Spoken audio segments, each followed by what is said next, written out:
Hello, friends, and welcome back to another episode of the Liberty Weekly podcast. I'm your host, as always, Patrick McFarlane.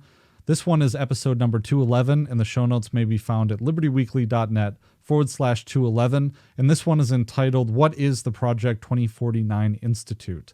So, as you guys have known, I've been doing some interview content for the last couple weeks, and I really like to do well-researched deep dives on certain topics. And I think that the Project 2049 Institute, I won't bury the lead here, but it is the premier neoconservative think tank that is involved in arms sales to Taiwan. And not a lot of people know what Project 2049 Institute is. There was a really well-written article by Gareth Porter that was printed at the Gray Zone, I believe in 2020. So we're going to be taking a look at that. And we're going to start off with a clip by Peter Lee on Friends of the Show Around the Empire podcast, kind of introducing what the Project 2049 Institute is. But before we get into that, I just wanted to say that the show has been growing lately, and I'm really, really excited about that. I was just on Reed Coverdale's podcast, The Naturalist Capitalist, which we were talking about a lot of China stuff, kind of going over what my thoughts have been recently. And I think that it's being really well received. But even before that, the statistics on the show have been growing, and there are more new listeners coming to the show, and that's very exciting for me, very gratifying. So I'd just like to say thank you to everyone. If you would, you can keep that train moving just by liking things on YouTube or Odyssey, helping with the algorithms, sharing my content, telling people about it, interacting with it, commenting on it, or writing a review for me on iTunes, libertyweekly.net/iTunes, or doing things like that. What I've really been focusing on lately is writing articles for the Libertarian Institute. But to get very special access to what I'm doing, check out my Substack at libertyweekly.net/Substack. You can see all the articles that I've written, but for premium members, I'm also offering bonus content, early access to all of my articles, and bonus episodes. And I'm starting a membership website, which is going to be it'll be the same exact thing as Substack, except it'll be something that I own personally. And so I won't rely on a third party like Substack, but I'm going to be offering tiers, and there's going to be special offers like I'm thinking about doing a once a month call with supporters, and that call will be live streamed. And so other people who at lower tiers will be able to see that and interact with it. So higher tiers will get you on the call, and lower tiers will get you access to the call along with bonus content and early access. So the URL for that, it's not set up yet, but it's going to be libertyweekly.club. And that will be all my writing Substack content. There will be a newsletter associated with that. And all the people who are on Substack right now, you won't have to do anything. It's going to be a seamless transition. So I'm really excited about that. It's going to be awesome, and we're really going to work hard on it. But thank you to everyone who is a new listener to the show, people who have subscribed on Substack, who are supporting the show. I really appreciate it, and this is a really exciting time for me, for the podcast, and for the Libertarian Institute as well. We're also having our spring fundraiser right now, so you can go on over to libertarianinstitute.org and check out all the ways that you can support the Libertarian Institute. libertarianinstitute.org/donate will get you in at different tiers. We'll get you signed copies of our books, a Libertarian Institute mug, and drawstring bags. And the next $20,000 are being matched by a very generous donor. So head on over to libertarianinstitute.org/donate to help us out today. We really need your help reaching our fundraising goal. We're only about a third of the way there so far. So really relying on your support to get the message out there and to support the awesome work that we're doing. I've been writing 2 or 3 articles a week for the Institute, and Kyle Anzalone and Will Porter have been cranking out news articles. Keith Knight was just promoted to the managing editor. So really exciting stuff that we're doing, and everyone on the team that I left out who's doing excellent work as well. So thanks for letting me do the plugs in the beginning here. But let's get into what the Project 2049 Institute is. And in order to kind of help us get into that, I'm going to be playing this episode of the Around the Empire podcast, episode 214, where Joanne Leon's guest, Peter Lee, describes a little introduction of what the Project 2049 Institute is. So here we go with that. Basically do you know Project 2049? No. You should. No, Project 2049 is the premier Taiwan independence think tank in Washington, D.C. And it's funded by Japanese and Taiwanese peoples and American arms dealers and that sort of thing. And the current head of it is Randy Shriver, who was the I can't remember his exact title, but he was like a head of strategic planning for Asia in the Pentagon. Good old Randy. So anyway, the reason it's called Project 2049, they never say this out loud, but the idea is that China must be destroyed. The CCP must be destroyed by its 100th anniversary. Otherwise, it's game over. So, all this talk about how they got to do something now is, I think, bullshit. The longer this goes on, the weaker the United States comes in Asia, the more dominant China becomes as it's building aircraft carrier strike groups out the yazoo, the less likely it is that Taiwan is going to want to confront China. And their hope, they play the long game, and they're thinking, in 10 years, 15 years, people are going to be saying, well, this cooperation with the United States, what's it getting us? It's time to go at Nixon to China. Madam X goes to China, that sort of thing. So, I just laugh when I'm sorry, I shouldn't say this about Colonel Davis. When I hear this thing about actually, he China, did. I don't want to misrepresent him. He did mention that one of the options was that what China's hoping is that Taiwan is just going to say this just isn't worth it. Mm-hmm. So it is kind of along the lines of what you're saying right now. So and on the other hand, the independence types and the U.S. military are more interested in forcing the issue early before China is stronger. And so, certainly under Trump, they love Trump over there. Do you know there was actually a headline when Trump was losing, or lost or got the less votes on election night? There was this headline in a Taiwan paper. It says, President Tsai, that's the president of Taiwan, tells people not to panic over Trump vote. Because he was seen as their great protector. I see. Sort of stuff. So, the reason I'm happy that Lloyd Easton is running the Pentagon is because I think that if things had gone in the Trumpward direction, some nut job would have said, "Okay, let's roll the dice. Let's declare independence and assume that the Chinese are going to knuckle under." But I don't think that's going to happen.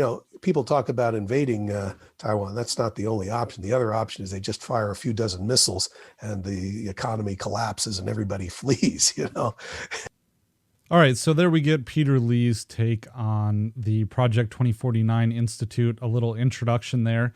And I'll put a link in the show notes page if you want to go check out his appearance on Around the Empire. I don't think it's the most recent appearance because I think it happened last summer. That appearance did. But of course, you should check out Joanne's show as well. She's a great friend of the Liberty Weekly podcast and Conflicts of Interest with Kyle Anzalone and Connor Freeman. So a little interesting thing kind of at the end there, just on an ancillary note, that invading invading Taiwan, a full-scale Chinese invasion of Taiwan isn't the only option at play. And it's one that I've focused on in trying to dispel these kind of fear-mongering headlines from China hawks.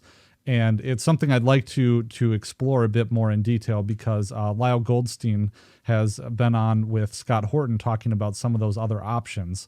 And I think I've talked on Kyle Matovic's show in Liberty and Health about what some of those other options are and that we should probably take Lyle Goldstein seriously when he talks about them because there are different options on the table. But alas, that's kind of a topic for another day. But if we get in here to the Project 2049 Institute's webpage, their title here for those of you watching the video version, this is their webpage up here. Project 2049 Institute, guiding decision makers towards a more secure Asia by 2049. So what we do, if we click on that page, it goes to the About Us page. It says the Project 2049 Institute is a nonprofit research organization focused on promoting American values and security interests in the Indo-Pacific region. And that term, I've been using it, but that's only because I'm reading news stories about it. The Indo-Pacific is really kind of a made-up term that has come to the fore in the last few years, trying to define that region of the world as something that doesn't revolve around China itself. Things like the South China Sea or the, I don't know if you want to call it the West Pacific, or what the traditional name for it is, but they're trying to define it in terms of India instead of China. Well, my understanding is that India's position in this area of the world was more pro-Western, but now some questions are being raised in light of the Ukraine situation. But anyways, the About Us continues. It says, we specialize in an open source research using Chinese language sources to inform policy debate and advance public education. Our core mission is to create and disseminate knowledge that makes the region more peaceful and prosperous. The Project 2049 Institute is located in Arlington, Virginia, and was co-founded in 2008 by the Honorable Randall Shriver and Lieutenant Colonel Mark Stokes. We are a 501c3 tax-exempt organization, independent and nonpartisan. Our research is focused on bolstering human rights and national security. The Project 2049 Institute's work is made possible by grants and contracts from the U.S. government, like-minded governments, charitable foundations, major corporations, and individual donors. Of course, those major corporations include Lockheed Martin and Boeing and other creatures of the military-industrial complex. So we go first, of course, to their website, figure out what they say about themselves. Look at the people here, Randall Shriver. I should say honorable in quotes because we're going to get into that gray zone piece. I'm not familiar with this figure. John Gastright Jr. is their president. But if you go through, you see some Mark Stokes. He's a retired lieutenant colonel. He's the executive director of the Institute. And I mean, you really see here, it's kind of a small organization, which is interesting given the kind of influence that they have in these weapons deals that you'll see kind of elucidated in the Gray Zone article. So let's see, there's a total of 1, 2, 3, 4, 5, 6, 7, 8, 9 people who are staffed. There's a list of non-resident personnel, which include, let's see, some former military. Oh, but the board of directors includes Evelyn Farkas, and the board of advisors includes, and I was trying to find, there's Richard Armitage was involved with this, but we'll get more into that in the Gray Zone article. So you can see the people here. Rachel Burton, I did find an interview with her where she's also, she is connected to the Carnegie Council for Ethics and International Affairs. And I didn't have quite as much time to really get into what are here's her profile page on the Carnegie Council for Ethics in International Affairs. And I didn't really have time to get into what kind of connections that they have to swamp creatures or the elites or anything like that. But if anyone has any of those connections and wants to put it in the comments page or anything like that, I think it'd be interesting to kind of see what the Carnegie Council is all about. If it's one of these like the Atlantic Council or the Council on Foreign Relations or something like that, if it's just another branch of those kinds of organizations. So if we go to the Gray Zone, Gareth Porter, the great Gareth Porter, as Scott Horden likes to call him, someone who has been right on so many of these issues, someone who I've cited with my Uyghur genocide in quotes work. He has this article up from 2 years ago now, maybe 1.5 years ago, October 27th, 2020, how a key Pentagon official turned China policy over to arms industry and Taiwan supporters. So this is a deep dive that he did on Randall Shriver and ties this Fortress Taiwan idea, the arms deal entitled Fortress Taiwan, to him, overseen by ex-Assistant Secretary of Defense Randall Shriver. This arms deal, Fortress Taiwan, is one of the most provocative U.S. moves against China in years, and it's a big win for his think tank's arms industry and Taiwanese patrons. So in October 2020, I believe this happened in August of 2020, there was this gigantic arms sale to Taiwan, which included 66 upgraded F-16 fighter planes and longer-range air-to-ground missiles that could hit sensitive targets on mainland China. This deal shifted U.S. policy sharply towards a much more aggressive stance on the geostrategic island at the heart of military tensions between the United States and China. Branded Fortress Taiwan by the Pentagon, the ambitious arms deal was engineered by Randall Shriver, who is a veteran pro-Taiwan activist and anti-China hardliner whose think tank had been financed by America's biggest arms contractors and by the Taiwan government itself. Since assuming the post of Assistant Secretary of Defense for Asian and Pacific Security Affairs in early 2018, Shriver is focused primarily on granting his major arms company patrons the vaunted arms deals that they had sought for years. The arms sales that Shriver has overseen represent the most dangerous U.S. escalation against China in years. The weapon systems will give Taiwan the capability to strike Chinese military and civilian targets far inland, thus emboldening those determined to push for independence from China. Although no U.S. administration has committed Washington to defend Taiwan since it normalized relations with China, the Pentagon is developing the weapons systems and military strategy it would need for a full-scale war. If a conflict does break out, Taiwan is likely to be at the center of that conflict. And we see that since this Fortress Taiwan deal, the arms sales to Taiwan have just continued. Just recently published at the Libertarian Institute by Kyle Anzalone and Will Porter, joint written by the both of them. This article, State Department greenlights made Patriot missile support package for Taiwan. They write, Washington has approved an arms sale to Taiwan worth $95 million, agreeing to provide the island with training and gear for its U.S.-made Patriot missile systems. China has previously sanctioned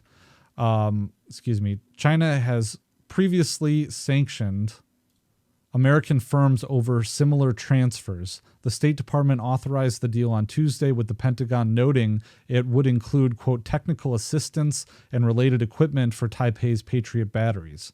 Quote, the proposed sale will help improve the security of the recipient and assist in maintaining political stability, military balance, economic and progress in the region, the Defense Department added. A spokesperson for Taiwan's president, Tsai Ing-wen, said the island is, quote, sincerely grateful after the announcement, observing that it is the third arms sale approved under the Joe Biden administration, while touting the, quote, rock-solid cooperative partnership between Taiwan and the United States. Taipei has fielded the Interceptor since 1997, buying at least 400 Patriot missiles in that time, and embarked upon a project to modernize the system in 2019. In February, the U.S. approved $100 million in upgrades. Beijing, of course, views the advanced weapon sales as a threat to its sovereignty, as the mainland considers Taiwan part of its own territory. In response to the transfer earlier this year, China said it would impose sanctions on U.S. arms dealers, Raytheon, which produces the Patriot, and Lockheed Martin, vowing to, quote, take legitimate and strong measures in retaliation. They continue, U.S. arms sales to Taiwan gravely undermines China's sovereignty and security interests and severely harms U.S.-China relations and peace and stability across the Taiwan Strait. That was said by Foreign Ministry spokesman Xiao Lihan soon after the deal. Since taking office, President Biden has repeatedly labeled Beijing as America's top competitor and increased U.S. military activity in China's backyard, sending warships through the disputed Taiwan Strait on a near monthly basis. President Xi Jinping has responded with a series of air and naval drills near Taiwan's shores and ramped up military ties with Russia. Though the sale has yet this is important to note. Though the sale has yet to receive final approval from Congress, Raytheon stands to profit as the prime contractor on the deal. Defense Secretary Lloyd Austin served on the board of the Massachusetts-based arms maker before resigning to become Pentagon chief, the latest in a long line of American military leaders to go through the revolving door between government and the weapons industry. So, judging from this article here at the Gray Zone, Shriver was paid consulting fees by two major arms contractors, Boeing and Raytheon. So we'll get into that a little bit later, but you can see that these arms deals are continuing because, again, the Gray Zone piece was written in August 2020, and then just now we have Kyle and Will coming out with their piece about the Patriot missile batteries that were sold by Raytheon. So I'm assuming here, to be clear, I'm assuming that Shriver had some kind of hand, and the Project 2049 Institute had some kind of hand at play in this latest weapons sale of the Patriot missiles. And to go a bit more into detail on that, this is an article from Bloomberg that I cited in a recent Substack piece entitled Lou Rockwell Was Right About China, which I'll put in the show notes page as well, that I think I would encourage all of you guys to read because it kind of solidifies what my stance is on people in the liberty movement who are more on the populist right side who would like to see harder China policy.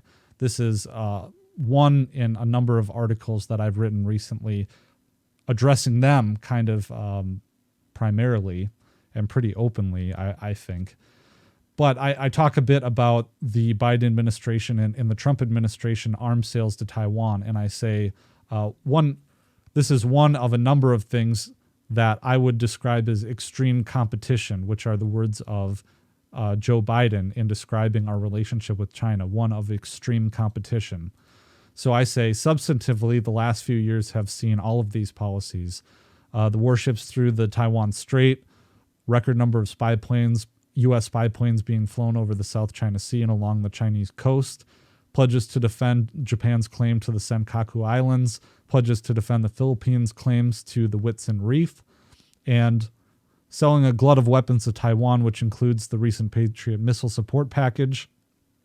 And I say, according to Bloomberg, at the beginning of the Biden administration, the U.S. had announced more than $23 billion in arms sales to Taiwan since 2010.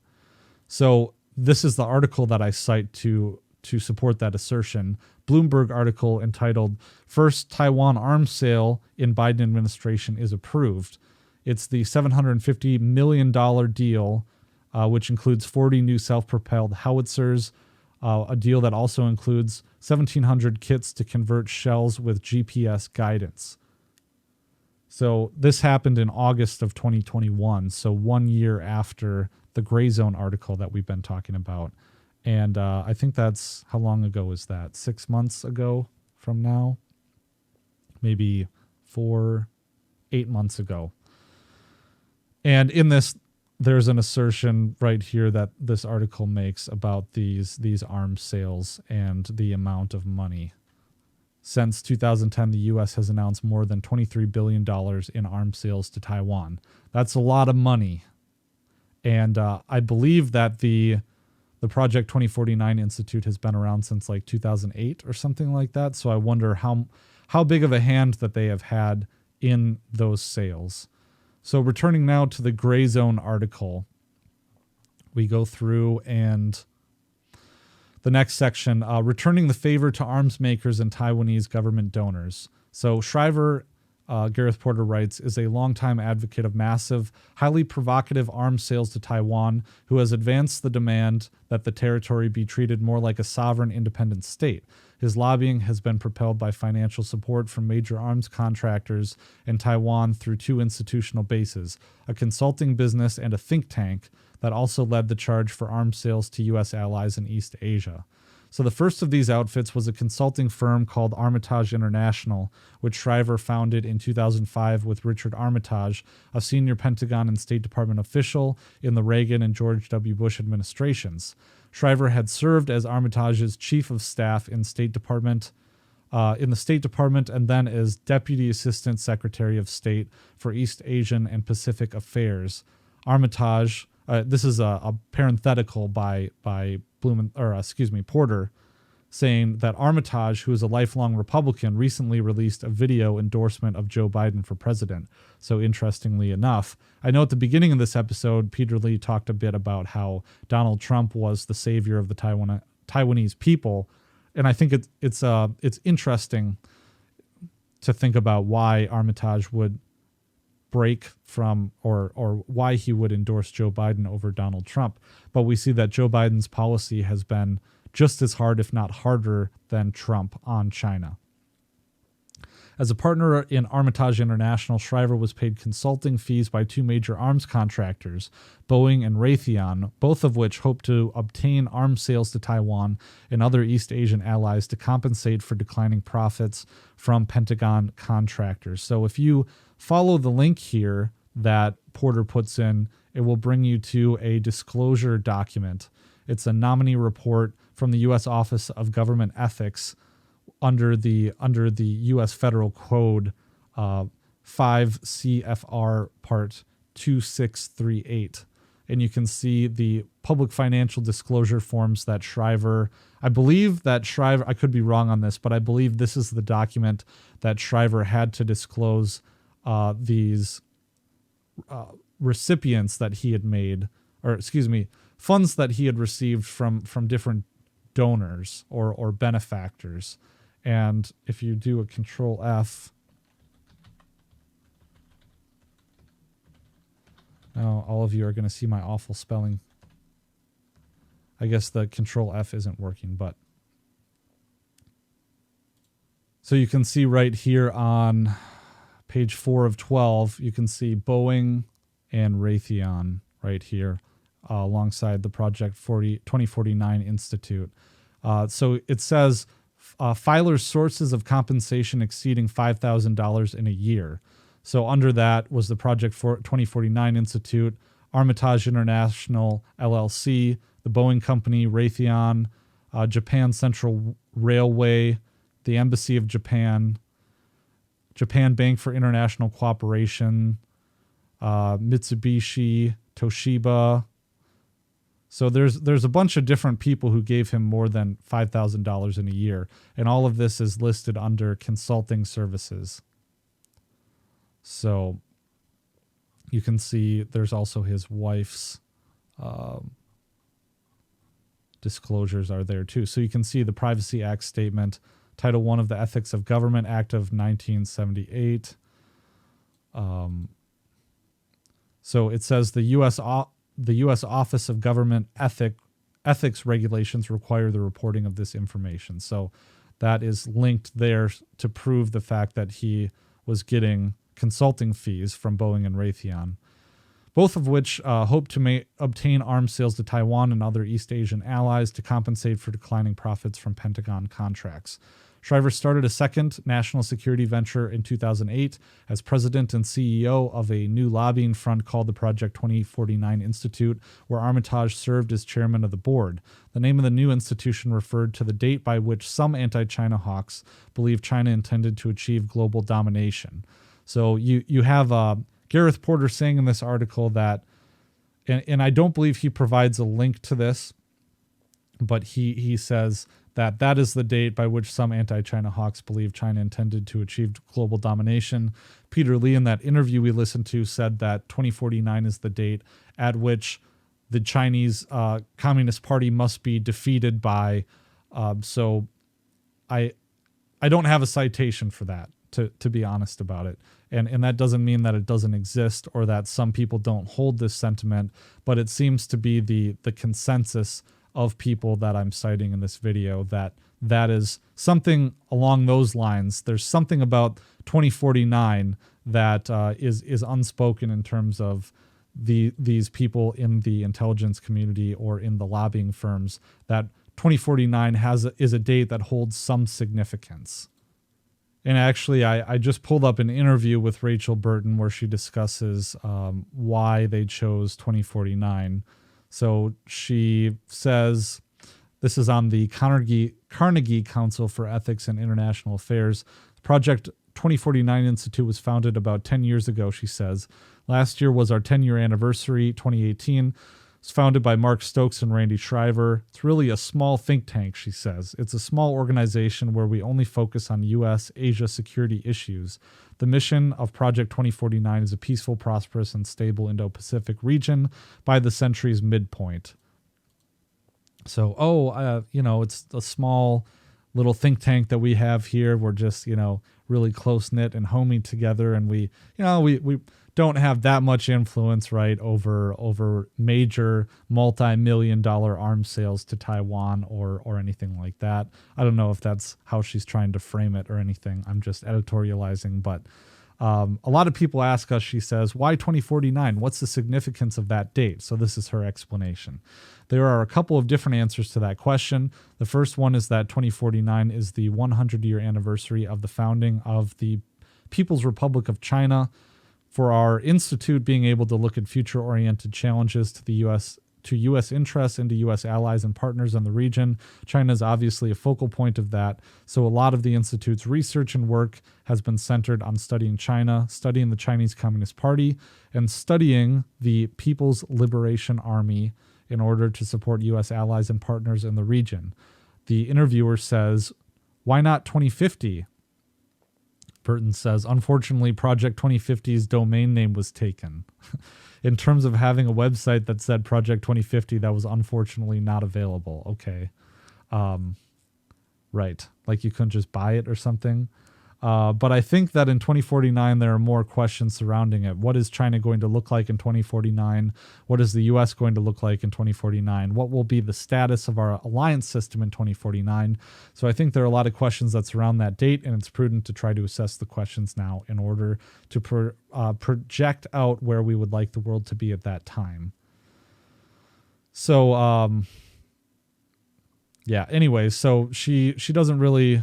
That's all the discussion of what the name is. So I wanted to give you some kind of, at least be fair and give their explanation of what the date is. But of course, Peter Lee and Gareth Porter say that you're not going to have them admit that that's what they honestly believe about 2049, that the Chinese, that the Chinese government is going, the Chinese Communist Party is going to be overthrown by that date or anything like that. So here is returning to the Gray Zone article.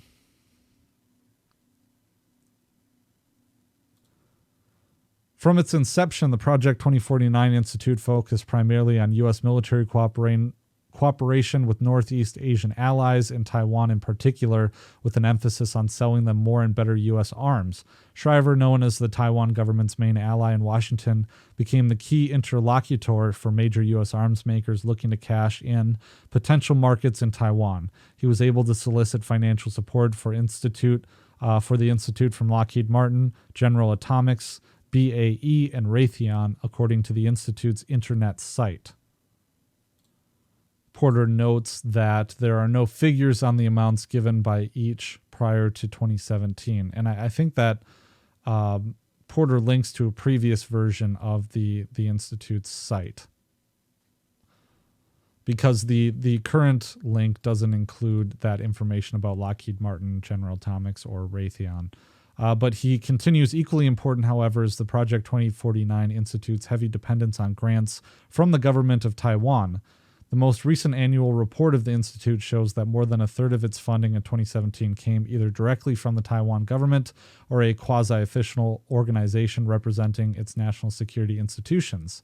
For instance, Project 2049 received a total of $280,000 from the Taiwan Ministry of Defense and Taiwan's unofficial diplomatic office in Washington, TECRO, as well as $60,000 from the, quote, Prospect Foundation, whose officers are all former top national security officials of Taiwan. Another $252,000 in support for Shriver's Institute in 2017 came from the State Department at a time when it was taking an especially aggressive public anti-China line. And here's how he was able to do it. By creating a nonprofit think tank, Shriver and Armitage had found a way to skirt rules aimed at minimizing conflicts of interest in the executive branch. The Executive Order 13770, issued by Donald Trump in early 2017, was supposed to tighten further restrictions on conflicts of interest, and it barred Shriver from participation for a period of 2 years, quote, in any particular matter that is directly and substantially related to any former employer or former clients. However, the financial support for Project 2049 from Boeing, Lockheed Martin, General Atomics, Northrop Grumman, and Raytheon, and from Taiwanese official and quasi-official bodies were considered as outside that prohibition because they were not technically clients, says Gareth Porter. So he goes on. he details out what the big wins are for Shriver's corporate supporters and anti-China interests.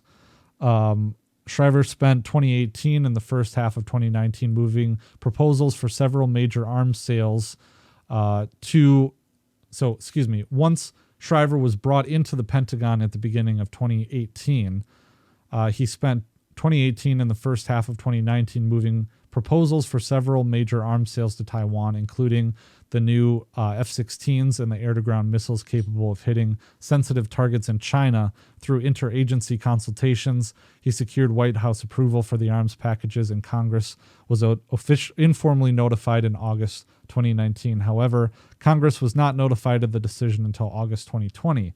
That was because Trump was engaged in serious trade negotiations with China and wanted to avoid unnecessary provocation to Beijing. Lockheed Martin was the biggest corporate winner in the huge and expensive suite of arms sales to Taiwan. It reaped the largest single package of the series, a 10-year, $8 billion deal for which it was the principal contractor to provide 66 of its own F-16 fighters to Taiwan, along with the accompanying engines, radars, and other electronic warfare equipment.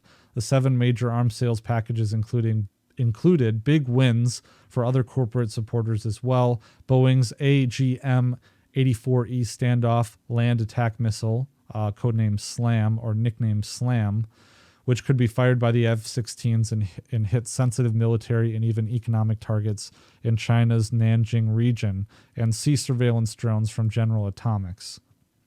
In February 2020, shortly after Shriver left the Pentagon, the Taiwanese president Tsai Ing-wen received the lobbyist in her office in Taipei and publicly thanked him for having, quote, facilitated the sale of F-16V fighter jets to Taiwan and attached great importance to the role and status of Taiwan in the Indo-Pacific region. It was an extraordinary expression of a foreign government's gratitude for a U.S. official's service to its interests. Having delivered the goods for the big military contractors and the Taiwan government, Shriver returned to the Project 2049 Institute, replacing Armitage as chairman of the board. So Gareth Porter goes on and to tie this into the neoconservative PNAC's vision. So, but I want to underscore the importance of what he's saying here, because talking about how a Pentagon official is appearing after he leaves the Pentagon, appears and is received by the leader of I don't want to call Taiwan a foreign country, its own state or anything like that. But you have the leader of Taiwan receiving Shriver in her office after he has been a Pentagon official, thanking him for facilitating the sale of these weapons to her country. To Taiwan. So Porter goes on, the arms sales to Taiwan represent a signal victory for those who are still hoping to reverse the official U.S. acceptance of the People's Republic of China as the legitimate government of all of China. Ever since the 1982 U.S.-China joint communique, in which the U.S. vowed that it had no intention of interfering in China's internal affairs or pursuing a policy of two Chinas or one China, one Taiwan, anti-China hardliners who opposed that concession have insisted on making the 1979 Taiwan Relations Act, in which called for the U.S. to sell Taiwan such arms as, quote, may be necessary to enable Taiwan to maintain a self-sufficient defense capability, as a keystone of U.S.-Taiwan policy. He goes through and details the neoconservative Project for a New American Century, PNAC, led by William Crystal and Robert Kagan, how they wanted to go even further at that time in 1982, I believe, wanted to go even further, pushing for the U.S. to restore its early Cold War commitment to defend Taiwan from any Chinese military assault. Thus, a 1999 PNAC statement called for the U.S. to declare, quote, unambiguously that it will come to Taiwan's defense in the event of an attack or a blockade against Taiwan, including against the offshore islands of Matsu and Kinmen.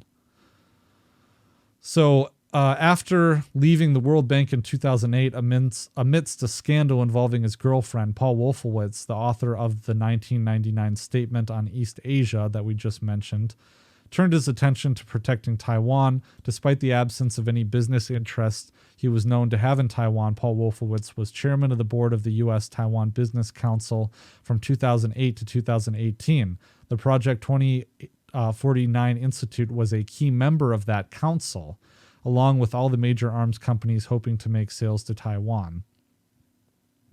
During the first days of Wolfowitz's chairmanship, the U.S.-China Business Council published a lengthy study warning of a deteriorating air power balance between China and Taiwan. The study was obviously written under the auspices of one or more of the major arms companies who were members, but it was attributed only to the Council's membership and to several outside experts whom it did not name. So you have some sneakery going on here.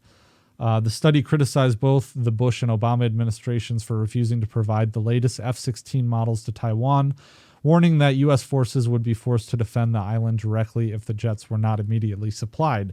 It also called for providing Taiwan with land attack cruise missiles capable of hitting some of the most sensitive military and civilian targets in the Nanjing province that lay opposite Taiwan. So the delicacy of the political diplomatic situation regarding Taiwan's status and the reality of China's ability to reunify the country, if it chooses to do so, has deterred every administration since George H.W. Bush sold 150 F-16 fighter jets to Taiwan. That was until Shriver's provocative Fortress Taiwan sale went through. The triumph, Gareth Porter concludes, the triumph of corporate and foreign interests in determining one of the most consequential U.S. decisions regarding China is likely to bedevil U.S. policy for years to come. At a moment when the Pentagon is pushing a rearmament program based mainly on preparation for war with China, an influential former official backed by arms industry and Taiwanese money has helped set the stage for a potentially catastrophic confrontation. So I realized I just read the entire article to you. I hope that wasn't dry, because the profound nature of what is included in this article is so important, and that's why I want to impress it to everyone. This relationship between Defense Department officials who then retire, and then it comes out kind of later what role that they've had in arming places like Taiwan, and then they retire to their think tanks where they keep pushing these weapons sales. This is seeing inside how this system works and how these officials are able to do that, and their connections with neoconservative think tanks like Bill Kristol and the Project for New American Century. So I just think that's incredibly important, and this article, specifically written by Gareth Porter, is so important. And in fact, I wasn't able really to find much coverage of Project 2049 on the web that wasn't from mainstream media sources, and even then there weren't a whole lot. I mean, the Carnegie Foundation and the website itself from Project 2049, and I think that it's integral that we understand what's going on and how this process works. And on screen now is the only other article that I was able to find about Project 2049, which is from foreignpolicyjournal.com. This was published in 2019, so this in June 2019, so this actually precedes the Gareth Porter article, but it sheds a little bit more light on Project 2049 and talks about the Trump administration introducing a different Indo-Pacific strategy aimed largely at benefiting the interests of defense contractors. Talking about the State Department in June 2019, notifying Congress of a potential $2 billion deal with Taiwan, which included the first-time sale of one of the U.S. Army's top tanks, which drew protests from China. In the Shangri-La dialogue, which took place only days before the Shangri-La summit with the Trump administration, Patrick Shanahan pledged the U.S. would no longer tiptoe around Chinese behavior in Asia, and warned about how the new U.S. quote toolkit of coercion, and warned about the new U.S. toolkit of coercion. Here's the real deal, the real key to the new Indo-Pacific stance, however. While emphasizing U.S. commitment to the region, Shanahan urged U.S. allies and partners to increase defense spending. What the Trump administration calls burden sharing is predicated on the idea that Asian economies should increasingly buy American military hardware from the Pentagon contractors, even if it would split the region and undermine the promise of the Asian century. But how did the private military interests capture the Pentagon's Indo-Pacific policy? So this goes into kind of the background of Shriver too, giving more details than Porter gave in his piece. Secretary Shanahan got his post only last January, which was January 2019. That's when Jim Mattis left the job over policy differences with President Trump. Shanahan is the public face of the new U.S., new in quotes, U.S. Indo-Pacific strategy, but not necessarily its architect. The credit should go instead to Steve Bannon, President Trump's former chief strategist and American far-right's leaning spokesman who predicted in 2016 that the U.S. and China will fight a war within the next 10 years. To ensure the path to war before he was forced out from the White House, Bannon was able to have his candidate, Randall Shriver, appointed as Pentagon's top chief for Asia. Now Shriver serves as Assistant Secretary of Defense for Indo-Pacific Security Affairs. So again, this was written in 2019. So this article says that for years, Shriver has been known as a, quote, critic of China and a friend of Taiwan. In the early 2000s, the military veteran worked on the Bush-Cheney campaign in the Asia policy team until Deputy Secretary of State Richard Armitage hired him as his chief of staff. Armitage's distinguished career has been overshadowed by moral lapses, from allegations of heroin dealing in Vietnam and regime change in Iraq in the 90s to the Plame affair and pushing arms sales in Taiwan against U.S. government-designed buys. So when the two launched their Project 2049 Institute in 2008, Armitage became its chairman and his protege Shriver its president.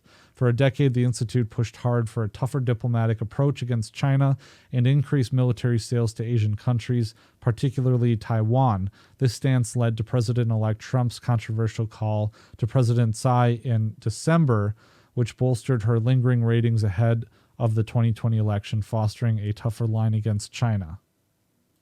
So interesting, this article talks about something that I've written about at length, the 2018 National Defense Strategy, which defined China as a strategic competitor.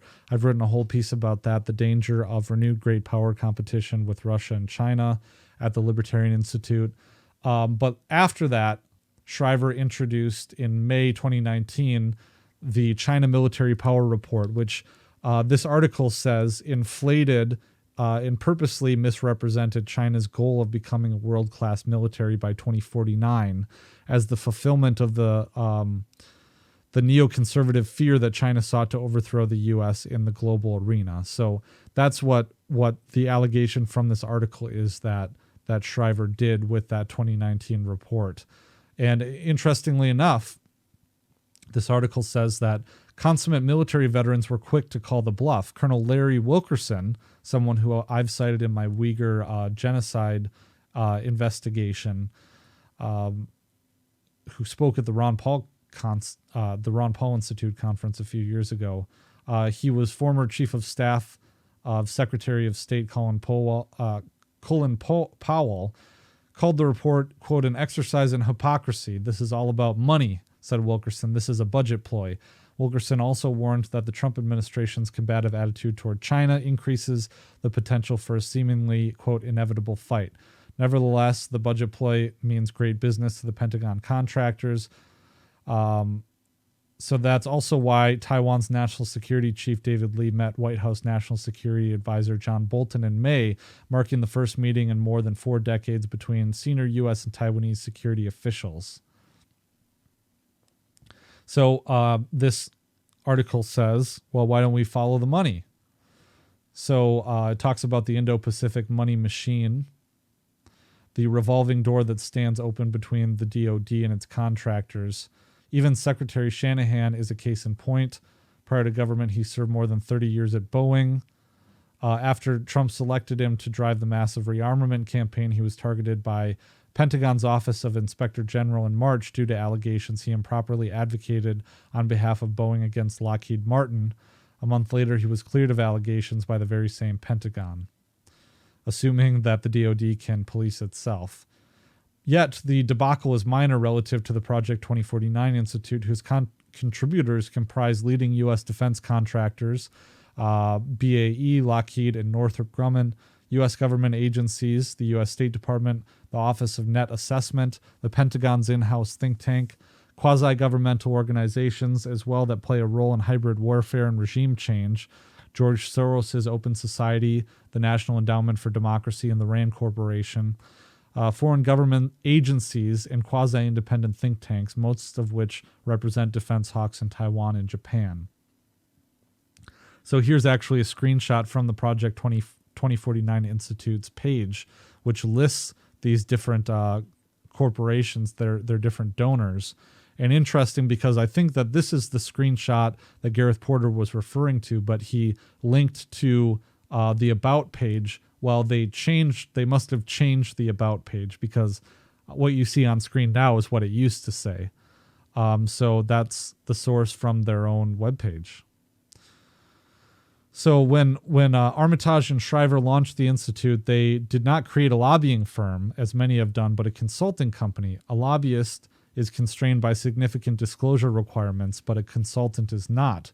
So the arrangement resulted in an odd parallel structure, which led Shriver and several of his colleagues to serve as partner at Armitage International, even as he split half his work time as president of Project 2049, and the Pentagon Shriver has been issued a nominal ethics waiver, but not with appropriate scope and coverage, as investigative journalists have shown. Indeed, Project 2049 does not seem to be the independent nonprofit research organization it purports to be. Rather, the shrewd arrangements ensure minimal public disclosure and maximum cash flow from private sector clients. So here's a little graphic put together by the foreignpolicyjournal.com, which shows kind of these interrelations with Armitage and Shriver. Their institutions, Armitage International and Project 2049 Institute, connections with the Office of Net Assessment from the Department of Defense, and all of the weapons makers on the right-hand side, DynCorp International, Northrop Grumman, Raytheon, Lockheed Martin, Qualcomm, and BAE Systems. Then below hand, you have the Ministry of National Defense, the Department of State, the Embassy of Japan, and the Republic of Korea Ministry of National Defense. And I believe the Ministry of National Defense, this one here is Taiwan.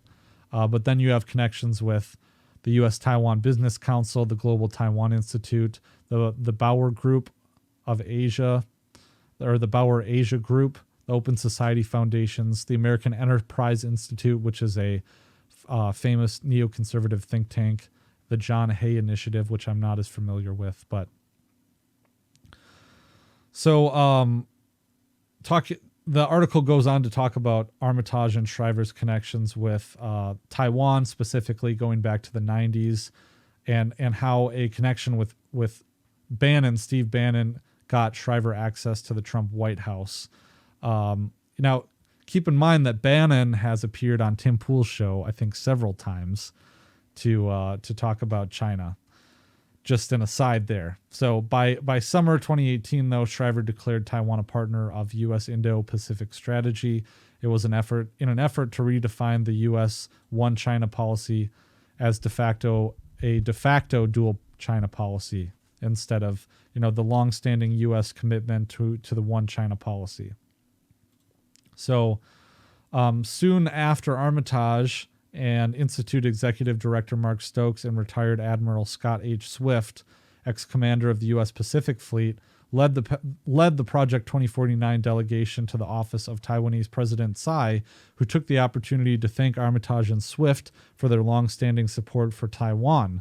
This support has operated on many levels. Before Project 2049, Mark Stokes, himself a retired lieutenant colonel, served as VP and Taiwan country manager for Raytheon International, a major defense contractor, and has served on the board of Global Taiwan Institute, which has a, quote, passion for closer U.S.-Taiwan ties.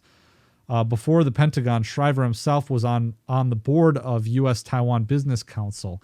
These ties have a critical role as the U.S.-Hawaii conflict is spreading to semiconductors, in which Pentagon would prefer to insulate China from Taiwanese capabilities. The council also hosts annual U.S.-Taiwan defense industry conferences, whose past speakers include funders of Project 2049 and controversial lobbyists such as Orion Strategies. So there's a whole bunch more of connections here that I would encourage everyone to check out, and I'll put a link to this article in the show notes page. I don't want to overstay an hour here, but the part of the reason why I'm reading these articles more verbatim is because all of this is so complicated that it would take me. I don't want to reinvent the wheel by bringing about all these facts when they're already laid out here in these articles.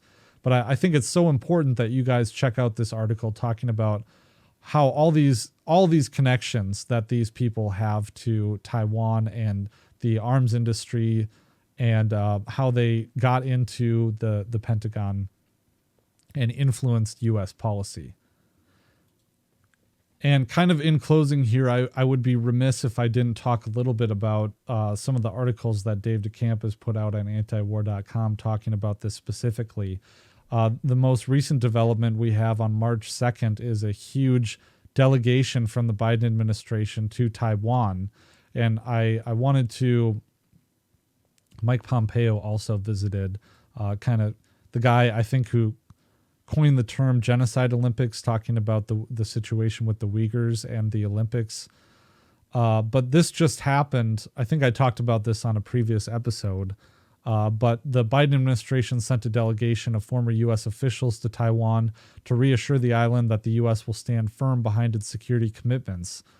The delegation was led by former chairman of the Joint Chiefs of Staff, Mark Mullen, and included Michelle Flournoy, a notoriously hawkish former Pentagon official who was once in the running to be President Biden's Secretary of Defense. So they said a whole bunch of reassuring things to President Tsai Ing-wen. And he goes through some of the background on it. He continues, though, the Biden delegation's trip to Taiwan came ahead of a visit to the island by former Secretary of State Mike Pompeo, who arrived later on Wednesday. Upon his arrival, Pompeo called Taiwan a, quote, great nation, which is a comment sure to irk Beijing because of, the U.S. one China policy, China considering Taiwan part of China itself. So I think that's super interesting, and to get more information on exactly who these officials were, I'm just wondering. Let's see if any of these officials included people who are related to the Project 2049 Institute, and nothing directly is popping out to me, but you see some of the ways that the Biden administration is pressing this issue and sending delegations to the leader of Taiwan certainly does that. We also have an article by Dave DeCamp. More than 600 U.S. troops sent to Taiwan over past 2 years. He says the extent of U.S.-Taiwan military cooperation was revealed for the first time by a biennial report from Taiwan's defense ministry. So this details the report detailing the extent of its military cooperation with the U.S. was released for the first time since 1979. Taiwan has released this report for the first time since then. It said that over 600 U.S. troops had visited Taiwan for, quote, military exchange programs since 2019. Between September 2019 and August of this year, 618 U.S. troops traveled to Taiwan for 107 different training programs, and 542 Taiwanese soldiers visited the U.S. for a total of 175 training programs. During the same period, 1,639 personnel from both sides participated in 102 programs that were held virtually. So you see this increasing cooperation between Taiwan and U.S. soldiers.